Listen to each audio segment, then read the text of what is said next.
Hello, listeners. It's simply excellent you are back with our Village Voices podcast, our jaunty little conservation podcast where we explore topics of outdoor education, positive youth development, community building, nature education, and how they all kind of connect to protect the natural world. I'm Jay Highland with Project Emo, and I will be one of your hosts today as we return to our topical Conservation Matters dialogues. Also with me today is our newest host, Xavier Fowler. How's it going, everybody? Xavier. As part of our Conservation Matters episodes, we're going to talk with scientists, engineers, foresters, educators, science communicators, and all sorts of folks in the village, and just find out how our youth evolve into conservation-focused professionals. In this episode, we're going to connect with scientist, filmmaker, TV show host, educator, and adventurer, Rob Nelson. It's great to be here.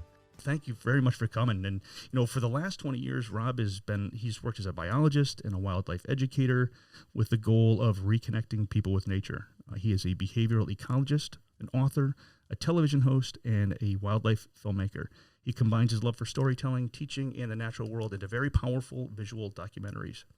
He's gathered over 4 dozen filmmaking awards for his work, including an Emmy for Untamed Science. He has also hosted some 24 television shows, including Secrets of the Underground, Life After Chernobyl, and Man-Eating Python of Sulawesi. Rob now runs Stone Age Man in the Wild Classroom, educational projects that help us reconnect with our natural world.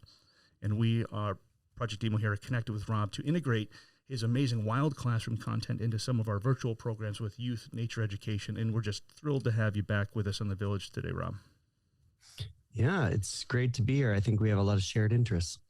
Very much so, kind of that synergy of our passions here.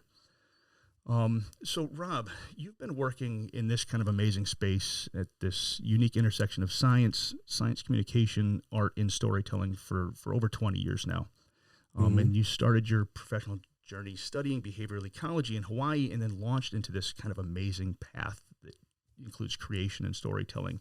What drew you to behavioral ecology as a course of study, and what kind of research did you do in this process? Well, I think the thing that drew me first to science was fish. I had an aquarium when I was in high school, and then that multiplied into 5 aquariums before I left for college. And it was just fascinating to look at a world that you don't get to see very often more intimately. You could scoop out fish out of a lake and put them in an aquarium and then look at them in a way that not very many people could. And so I went to college originally to study fish, which is what I did in Miami as an undergraduate, and kind of fell in love with scuba diving and coral reef fishes. And then when I went to Hawaii in grad school, I decided that I wanted to study something about coral reef fish. And I started looking at different things that were known and unknown about the fish in the area. And I stumbled upon a shrimp goby relationship. So it's a shrimp that lives with a fish in a hole. And there was almost nothing known about it. And when I started looking into it, the behavior of the two seemed to be the coolest thing to look at. Why was it that the shrimp was living with the goby, and was that related to the predators in the area? So it was a behavioral thing. Like if you took predators away, what would happen to these fish? So that's, there's a lot of things you can study in ecology, which is the relationship between animals and the natural world, both living and non-living. And this just seemed to be the first introduction for me. And I went on to do a lot of other things too, because I wasn't restricted to just fish. I did plants, I did invasive species. I think it was just an initial curiosity that drew me to it. And then that curiosity bloomed into pretty much everything in the natural world. Right. It was not restricted to behavioral ecology. I think that's a very common theme I hear when I talk to folks that work on the line of conservation and science.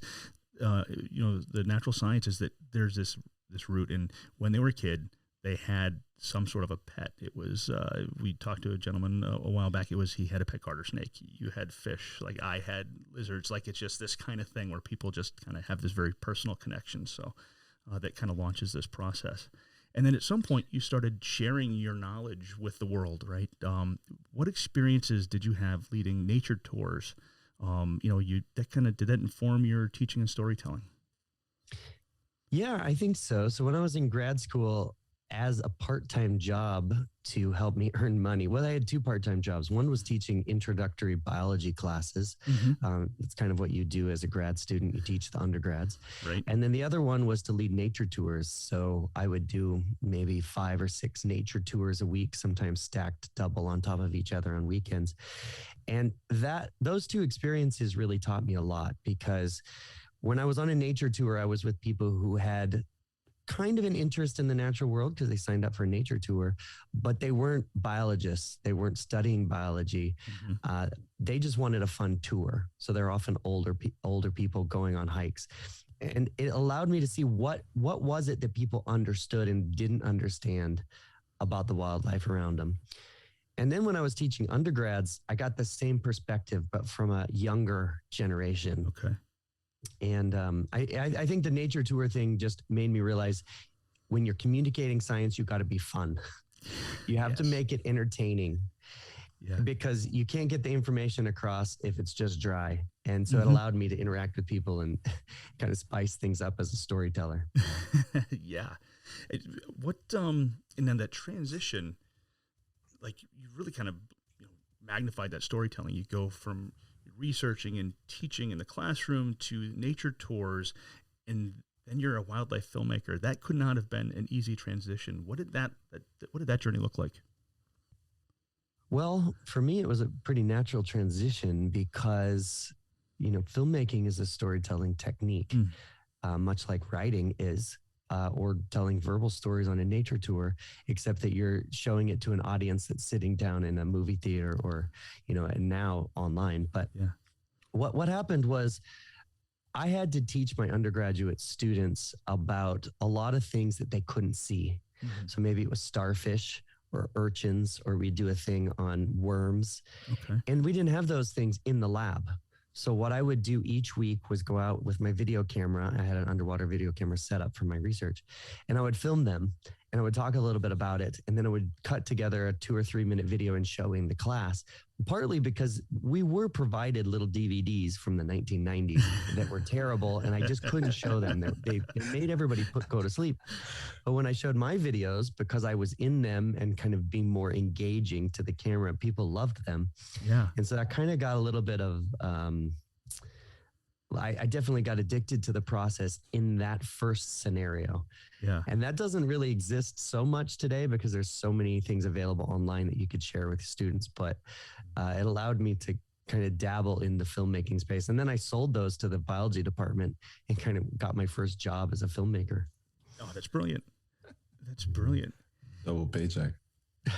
Right? There's nothing like getting excited about doing something when you're getting money for it. Right? That's the dream right there, right?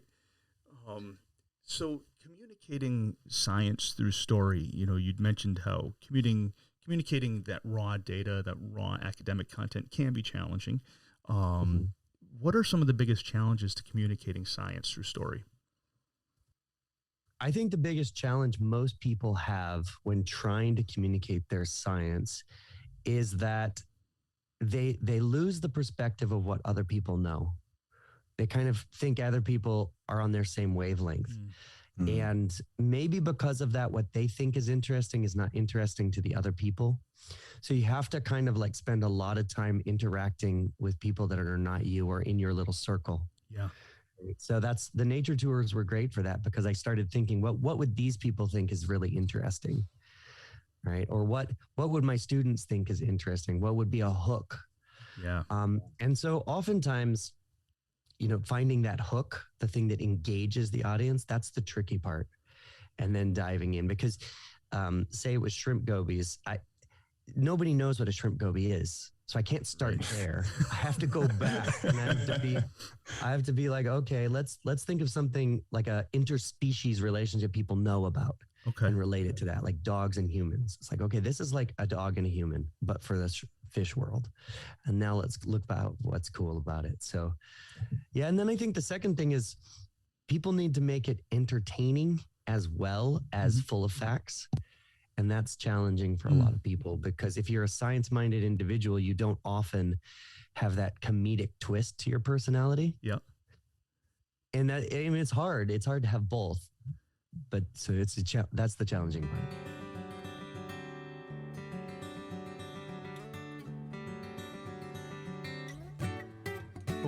right back with more of our conservation and science communication conversation, say that 10 times fast, with Emmy-winning filmmaker Rob Nelson. But for a moment, we'd like to tell you about one of our closest partners and friends here at Project Emo, Holiday Hill. There are just some places that when you walk around in the woods, it feels a lot like home. Holiday Hill Day Camp and Recreation Center in Mansfield Center, Connecticut is one of those places. For over 60 years, Holiday Hill has created a world of action and adventure where kids learn important social and physical skills in an atmosphere of encouragement, acceptance, and fun for everyone from ages 3.5 to 14. They also provide a tremendous staff and training program, turning 9th and 10th graders into leaders through their NEST program. The skills and values young people develop within the growth zone created at Holiday Hill will help prepare them to face the challenges of building their best selves for life while meeting their need for adventure and social connection today. Holiday Hill also has a specialized program from our early elementary through middle schoolers called the Finches Program. The staff in this group employs strengths-based social skills groups that focus on children and teenagers with pervasive developmental disorder, Asperger's syndrome, high-functioning autism, attention deficit hyperactivity disorder, and shyness. They use a fun, activities-based philosophy of practice rooted in dialectical behavioral therapy. If you want your young ones to have experiences that truly last a lifetime, go check out Holiday Hill Day Camp and Recreation Center in Mansfield. Trust us, so many here in our own Project Emo Village grew up there, worked there, and still call it home to this very day. Visit holidayrecreation.com to learn more about their programs, activities, and to start what we promise will be an amazing adventure. I have a quick question. So you mentioned a little bit about your past spark that got you into studying wildlife. What was it about that curiosity, that like following that passion that led you to filmmaking and the science aspect of it? Why did it not just stop at the curiosity for you? That's a good question. I mean, so I remember being very curious about the natural world from two instances. One was in the 5th grade when I was in Boy Scouts, and I took a wildlife survival merit badge. And one of the things we were supposed to do is go sit out in the woods for 20 minutes, or maybe it was an hour. It was a long time at that time. And I remember sitting out there and watching the squirrels jump around and thinking, wow, I had no idea there were squirrels around here, and they're all over the place. And there were rabbits. And so there was an initial ability to stop and pause and observe that I realized then that, wow, I should stop and do this all the time. So I think that's important for some people to have that initial pause. And then I remember in high school at some point sitting on a dock, looking into the lake and looking at little plankton in the water and the little fish coming up to them and just being very curious about what was underneath that. So that was the curiosity. But then I think what was really amazing is that I had the ability in high school to take a marine science course. And I also had my parents who told me that I could do that if I wanted to continue with that degree. Because, you know, if you stop and think about it, there's not a lot of money in marine biology. So I needed somebody to just say, keep doing it. If that's your passion, keep doing it. And I feel very lucky to have had that. And I know, well, maybe a lot of my friends didn't necessarily have that. So I think there's a couple of things. One is being able to stop and initially see it. And then secondly, to have people in your life that encourage you to keep going and pursue that curiosity, even if you don't see the financial reward at the very end yet. So I work with youth, as I mentioned to you earlier. I'm a physical educator. And sometimes when you work with students, especially in a realm where you're trying to make them move their bodies, it's hard. And so you mentioned that early spark that you had and the curiosity, and then connecting that back to folks that don't necessarily are as passionate about the things that you are. What is one way that you've used your passion, your knowledge now, you know, years and years and years, to connect back to folks that, you know, in layman's terms, how do they understand that spark? How do they get that spark? Or how do you help folks find that spark within them to follow that passion? Well, I think finding the spark is so difficult. And I really believe that the best way to do it is one-on-one. I really do. We try to leave a couple courses a year, but it's never, you need that one-on-one, and the longer you have it, the better. So when I did nature tours, I had 4 hours with people, and I kept thinking it's not enough. You need at least an overnight, you need a week. I think that's what you guys are doing with Project EMA. That's really cool, is you're actually one-on-one with people, and you have the ability to create that spark. You know, I'm doing it, what I hope, well, with the videos that I'm making, I'm encouraging people always to get outside, but it's this weird conundrum because I'm making videos and I want people to watch the videos, but at the same time, I'm telling them stop watching the video and go outside. And so in some ways, I hope maybe I'm more training the trainers through the videos, like giving them some knowledge that people who are actually able to make the difference one-on-one with people can do it. Question for you: do you think it would be effective as a simple way for students and youth to connect back with this, and with all the technology that they have now as well? Do you think it's as simple as going outside with your phone and recording what's around you? I think that is a great way. No, I really do. That's a great question. So I will say that despite the fact that I said I just had a spark sitting on the lake and looking at the fish, the other piece to that is at the same time, when I was about 17 or 18, I had a video camera with me, and I used to like go out for hours at a time and just film. I would narrate over the top as I was filming grasshoppers and plants. I would do like a BBC documentary. It's like, and here in the wild is a grasshopper who is burning in the sun. And then I would turn it. And there was something about that technology and knowing that there was going to be a product out of it that was just so cool. And at the same time, it got me outside.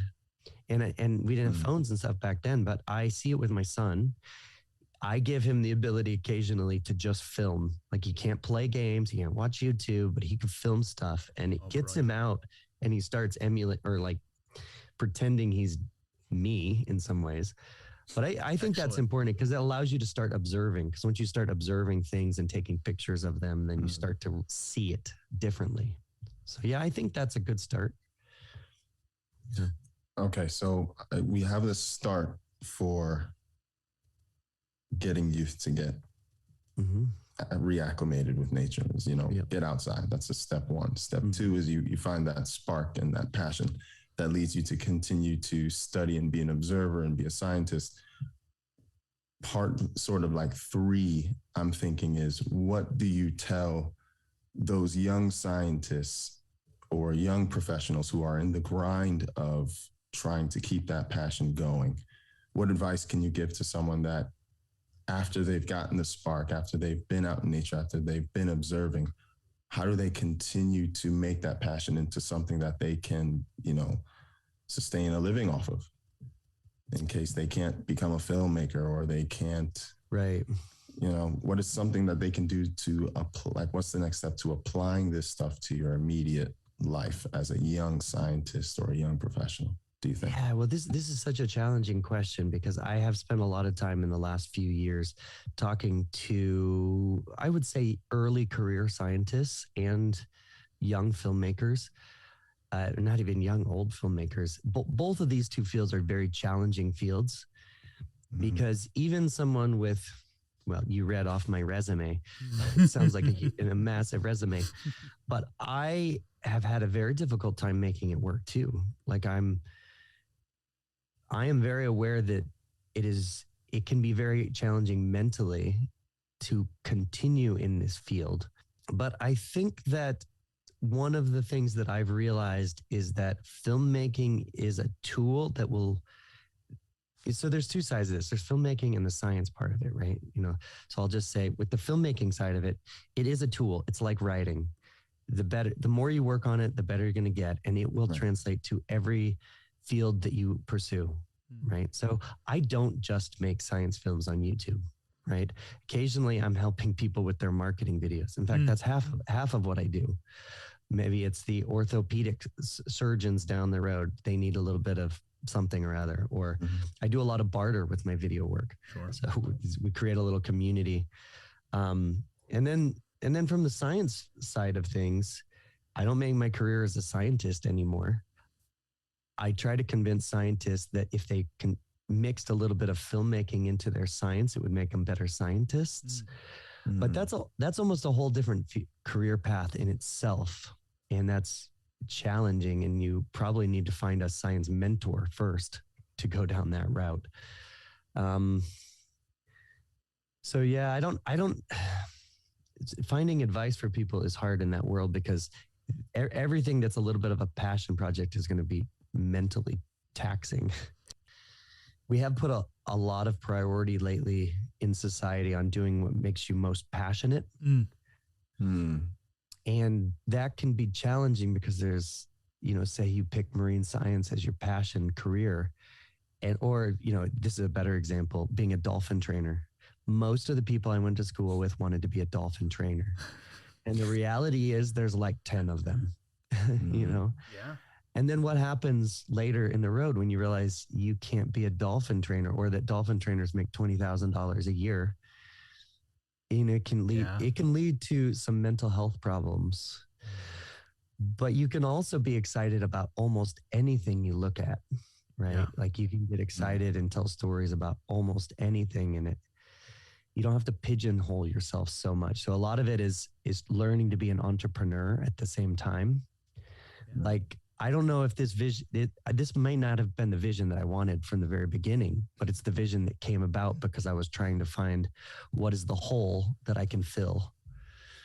And I've had to learn how to be the entrepreneur and figure it out and do, I run courses. I wrote a book. I do side gigs as a TV host here and there just to make ends meet. And I'm trying to figure out like, what can I weed out that's not my most favorite thing, but I'm still doing it to have a family. And so I don't know. It sounds like you're sort of pulling in the best parts of what you're passionate about as you go along. Yeah. And that's what you do. Right. Trying to slowly make it more and more fun and rewarding for myself. But yeah. Well, I think there's also that balance between the passion for the work and that flexibility needed to integrate passion with the rest of life that can be that grind. Even from Project Teamer's perspective, I love developing the team and the concepts and the programs, and I love running the programs, but I just had an hour and a half long phone call with an accountant this morning. There's no passion there, but it just has to get done to stay afloat, right? So, I think there's that, to your point, Rob, that need to have that flexibility and broaden the scope to implement the passion where we can. Yeah. Well, and I really feel like finding the purpose that drives you is really important because that will make it rewarding for you in the end. And I've slowly kind of modified what I think my purpose is. But as I've gotten older, so much of it is revolved around mental health for people. I see it in my loved ones around me. I worry about my kids, and so I'm trying to figure out how to navigate it and give people good advice.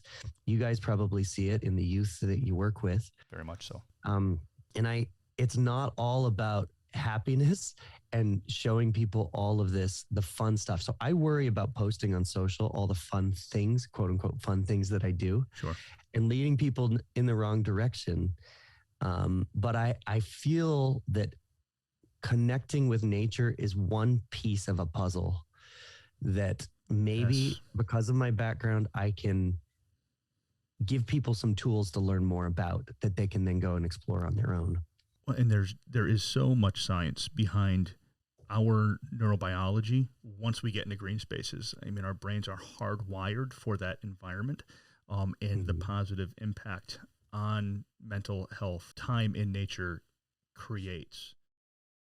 Rob, what do you think our current storyline is going to say about our neurobiology or about our mental well-being with less and less green spaces and climate science telling us that we're running out of time to have green spaces and to have a healthy atmosphere? What do you think that storyline is saying about our neurobiology and our mental health in the near future? So there's a couple parts to that.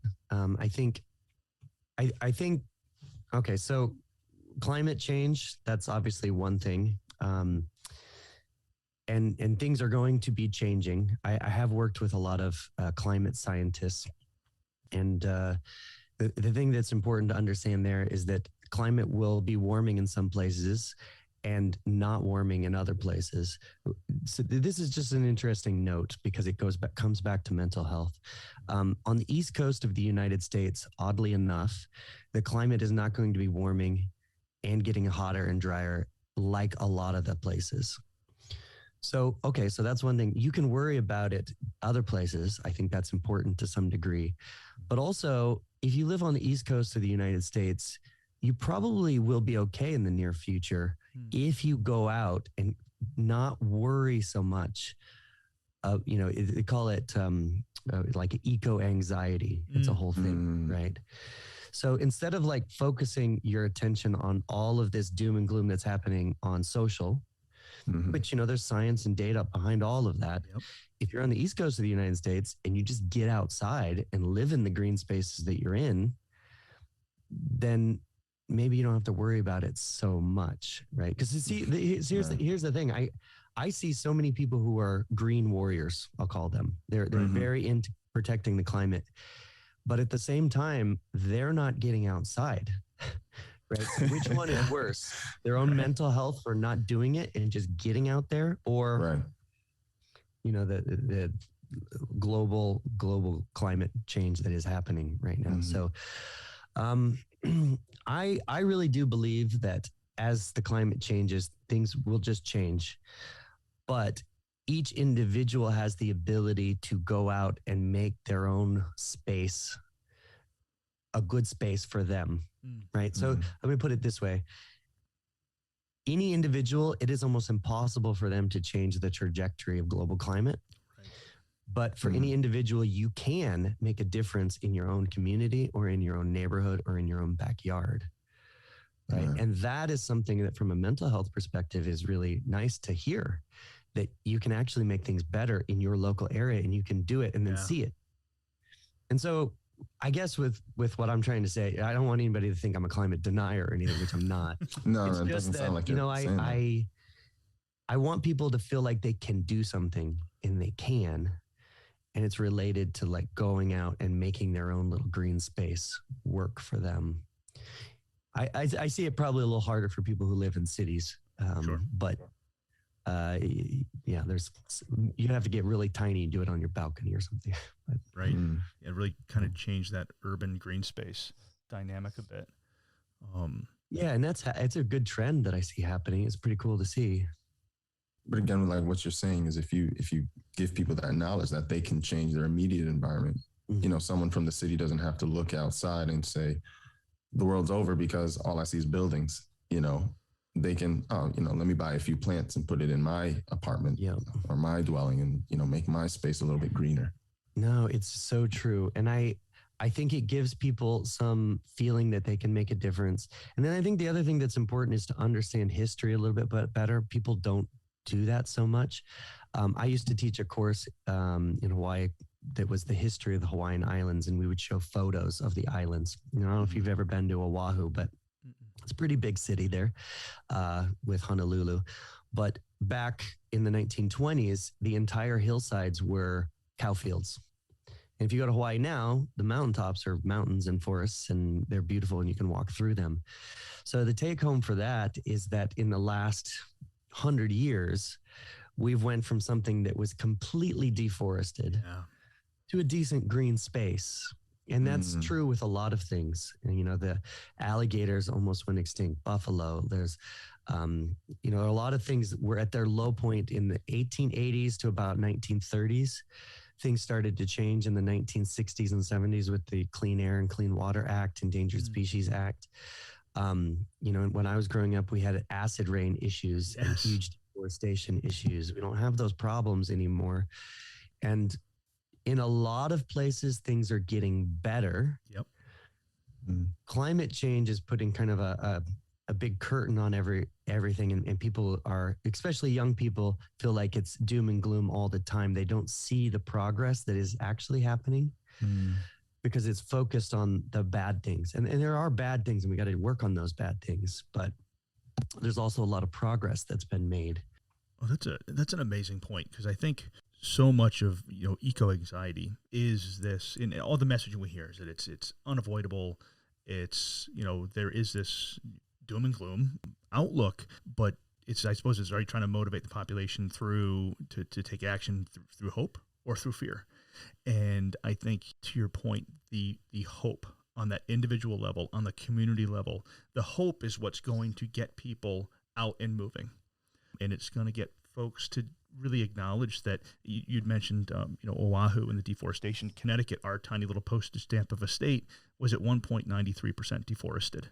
It was one of the first states colonized, and they just wiped out everything for farmland. That has changed substantially. Connecticut is very green. Our area around where Project Demo Base Camp is a massive tracts of forested land. And I remember growing up in the 80s and the threat of acid rain that was like on the news. The video of pockmarked statues from the acid erosion on them, and there has been a tremendous amount of improvement in understanding, I think, not just academically, but across the entire population, that this is valuable and we need to do something. And I like that. I like your hopeful outlook. From and there's a big movement right now called eco-optimism, which is trying to teach more of this optimistic view on things. And you guys deal with storytelling. I think it's important to understand that there has been a lot of research done into how do you convince people to make change in a positive way. And this is all done through the University of Florida. But they found that messaging that revolves around fear and anger and disgust are actually not very effective at creating change. There is some of that you see, but the more positive change is from pride, from awe, and from humor. So those are three positive emotions. And so I like to think awe is like your BBC stuff. Yes. Like, wow, that is so awesome. Yeah. Pride, I feel like if you can pat people on the back and say, look, you're doing the right thing, because most people want to do the right thing, continue to do it. They're going to feel more motivated to want to keep doing it. And then humor, which is just a difficult one, is nice to lighten things up. Well, I think that's huge. That outlook, what spurs productive action, rather than just, rage and anger and, charging onto social media, being a keyboard warrior isn't going to accomplish much of anything, right? But sending that message of hope and the community connections that it takes to make impactful conservation efforts. How critical do you see community efforts and the connections between people to making that impact? Well, I think this is probably more of your specialty. I should probably be asking you this. So my view on a lot of this mental health question is that I think community is something that's ingrained in us in how we evolved, right? Yeah. Being part of nature is how we evolved. So you have nature and you have community. I feel like we all need to have a sense of purpose within that community. And all of those things are going to help make us happy. The problem I see today is that, especially in these cities and suburbia, is that people are so transient that I don't know how you connect well with a small community. Yeah. Like even in my neighborhood, like I'm trying to stop some of the development happening that's just like creating these massive apartments, on these beautiful tracts of river around me.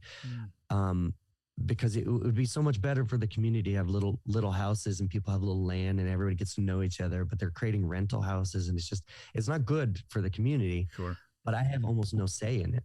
So I don't know how in the society we live in right now, you create that community so easily because people just move around so much. I don't know. What is your take?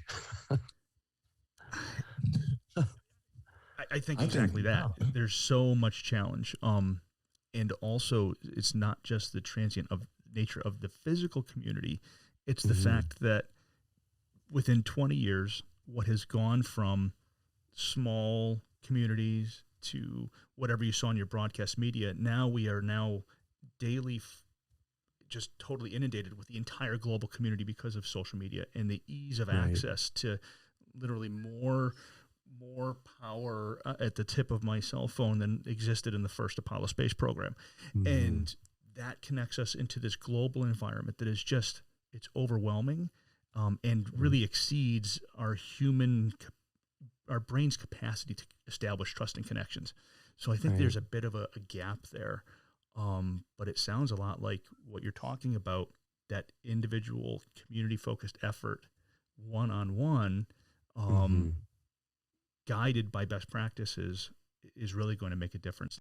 I think what's funny is, as you mentioned, the parks near you and that natural environment getting destroyed. Like where I live, there's a trail connected to our apartment. And I couldn't tell you how many times you just walk that trail and you see someone and you spark up a conversation just because of the proximity of being outside in a space where, like, no one's concerned with time if they're outside at a park going for a walk.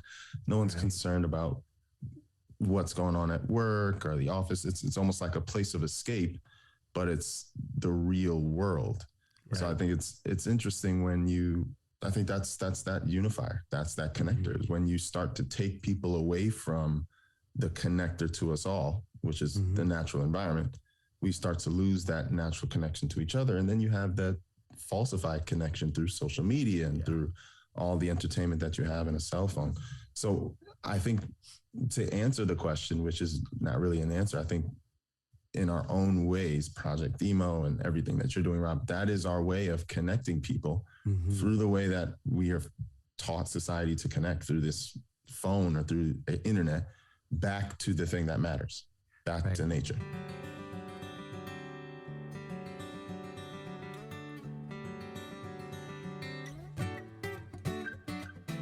Folks, we love the concept of eco-optimism and the power of positive and hopeful messaging to create action surrounding conservation efforts and more. However, a critical element of any charitable organization's capacity to deliver positive programming is the support of dedicated partners like our friends at Pro Bono Partnership. Take a moment to learn just a little bit more. Project Emo wouldn't be where it is today without the generous support of Pro Bono Partnership. Their team of experts helped us incorporate and gain charitable 501c3 status. At every step of the way, the volunteers at Pro Bono Partnership offered guidance and diligent counsel to help us grow in ways we never could have achieved on our own. Pro Bono Partnership is celebrating 25 years of providing free legal help to nonprofits in Connecticut, New York, and New Jersey. Founded on the belief that strengthening nonprofits will make stronger communities, the partnership's mission is to provide nonprofits with the legal advice and educational resources they need to build capacity, reduce risk, and enhance programming with confidence. The partnership services were never more critical than during the last 2 years, when the global pandemic led to shifting requirements for nonprofits and a greater need for services within communities. The partnership and its 1,400 volunteer attorneys were there to help, providing 38,000 hours of free legal assistance to nearly 900 nonprofits, valued at $19 million in 2020.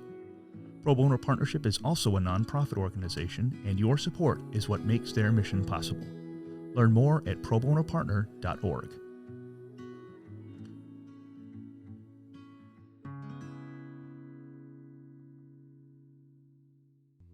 Rob, what are some of the most important lessons you've learned in science and conservation storytelling? I think the most important thing is finding a good hook. And then you treat a story a little bit like a roller coaster. So you have an up, and it's like, oh, that's cool, and then it kind of goes down and up and down. You know, you can't keep it up the whole time, right? But you got to be able to engage people, and then re-engage, and then re-engage. And that's the same if you're in the classroom or you're telling a video. You got to constantly think like, let's get people back into it constantly. So I think that was one of the biggest take homes for me. And the challenge of creating shared stories. How does the story go from my story and Rob's story and Xavier's story to our story? Part of my realization in the last 2 or 3 years is that we all, evolved in the Stone Age. So my storytelling all revolves around this idea of we are all Stone Age people. And we've had a very small blip in time where we've had technology, even a small blip in time where we've had agriculture. So the shared thing that we all have is that we have a shared evolution. You know, that's part of my science background. I see everything that way. I see our genes and our DNA, and I start to think like, what are the things that we share? And you know, it's how our hormones relate to a predator, you know, or anxiety. How does anxiety relate? We all have those same responses. Why is it? You know, so I'm trying to kind of relate everything back to a long history of evolution from the human race. So I think, you know, from my own storytelling, that's how I like pull it all back. You know, so I see everything through that light. Being, you know, the vast majority of our time as a species was pre-agricultural. It was hunter-gatherer. What was it like to live there? Our brains haven't changed much, if at all, since the agricultural revolution. Yeah, so how does that, knowing that our bodies, our minds, our physical structures and cognitive processes have been the same for so long? You know, if you look at all of that through mental health, you know, I see a lot of the anxiety that we have related back to our shared evolution and how it was very functional in the past. Like you need to be aware and alert if there's a predator at your doorstep. But now, you know, you could look at your stocks, or I don't have stocks, but you know, you could look at something so remote on your phone, and then you can get that same anxiety that you would have with a lion at your doorstep, yet there's nothing you can do about it. Right. And so there's a disconnect between the anxiety that you feel. And, you know, it looks like we evolved with probably a maximum group size of about 300 people throughout much of human history. And that gave us a place in that community, and it allowed us to know the names of people in that community. But you get larger than that, like you said, with your phone, you have, you know, a billion people you can connect with. And that makes you feel like you're not even part of the community anymore. So, you know, I like to always see things as like, okay, well, how did we probably evolve? That makes sense. Now what's happening? Now we were smart enough, we can figure out what are the pieces we can connect back to. Right. In the past, we were forced to have a small community of 300 people, and we were forced to live out in the woods. Right. And for better or worse, that actually was probably good for our mental health because it balanced out all these emotions we're having. Nowadays, we have to pick and choose. We have to tell ourselves, okay, we need that connection to nature. Let's force ourselves to do it. Let's have that community of people. Let's talk to the people on the path with us. You know, so we have to be really particular. If not, you could just sit on the couch and play video games all day and kind of be miserable.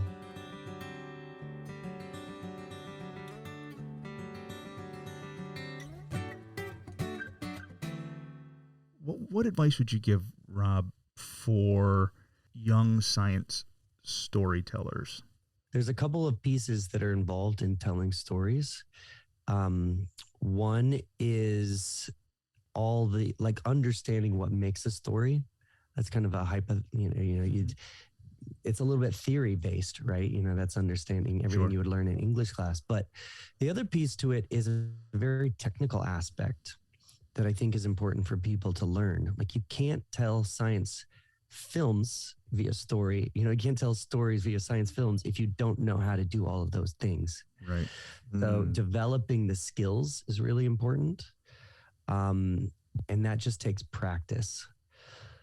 So many of the people that I talk to in conferences, they're really excited about the idea of doing what I do, but have never just done it. Does that make sense? So my first and most important advice is just do it. However you find the way to do it, just do it. Yeah. Like get your cell phone out. There's plenty of filmmaking tools on there.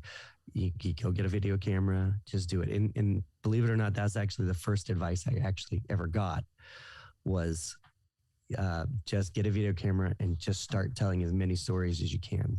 There's so many things to consider, but taking that first step and enjoying the process.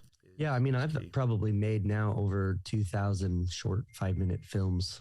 in the last 20 years, and I just pumping them out one a week kind of thing. Yeah. And I feel like only now am I getting good enough that maybe I could consider myself a professional at it. It's taken a long time. I look back at stuff I did 10 years ago and it's just like, oh my gosh, it's terrible. But Right. yeah, you need the skills at the same time. And then I suppose the other advice is if people really want to go down this route, you'll also have to understand how to do business. And people always forget that part of it, how to be an entrepreneur and like get people excited about wanting to pay for the stuff that you're doing. Yeah. You can just make it and expect that it's going to happen. You have to either pitch it to somebody or sell the idea. That's important too. And that sort of goes back to, go ahead. I was just going to say, and that sort of goes back to what you were saying about storytelling, like marketing, almost like your interest and passion.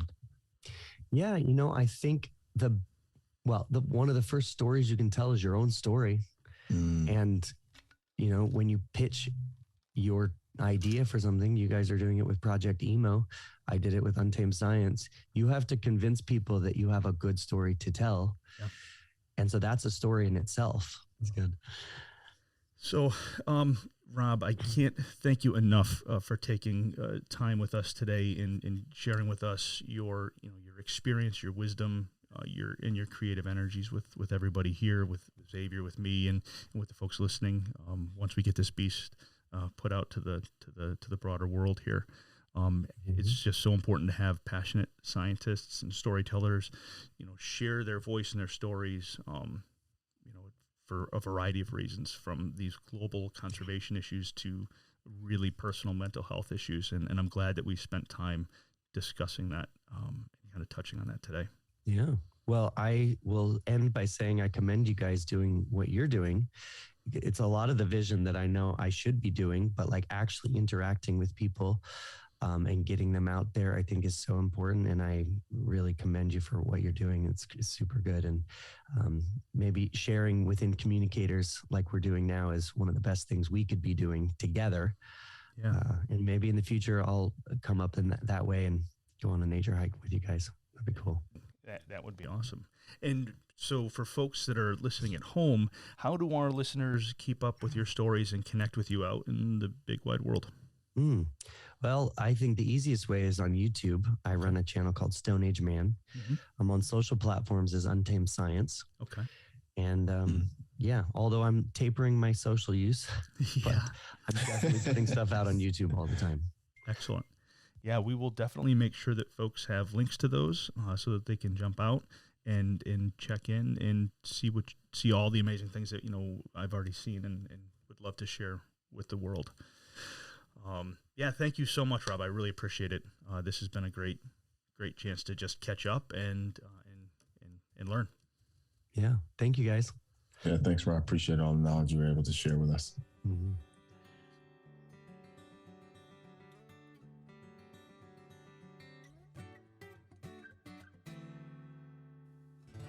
Villagers, on behalf of Xavier and I, we thank you for tuning in to another episode of Village Voices from Project Emo. We're just so grateful for the support and listenership as the podcast has grown to well over 800 listeners from 15 countries across the planet. Still working on the International Space Station if you're up there in space. And you know what? While we're at it, let's get this thing broadcasting out of Perseverance. We're talking at you, NASA. Let's go interplanetary with this thing. This episode with science communicator, behavioral ecologist, and Emmy-winning documentary filmmaker Rob Nelson was a real treat for us, and we hope it was for you too. Be sure to visit stoneageman.com and Rob's YouTube channel. You're going to end up going down a really fun and educational rabbit hole with all the stories that he tells through his art. This was the second to last in our very first series of the Village Voices podcast as we wrap up our podcasting season and head out into the summer months and actually get away from the editing table and head outdoors for some Project Emo programs.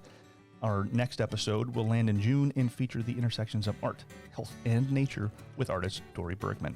You'll also get to meet a new member of the Village Voices crew, Annie Zarka, so be sure to stay tuned. If you like this episode, be sure to subscribe and share it out. If you really enjoyed this episode, hop on over to projectemo.org and find out how you can provide programs that connect youth to the outdoors and you can help them build their stories along the way. For now, we here at Village Voices hope you have an amazing journey wherever life's trails may take you.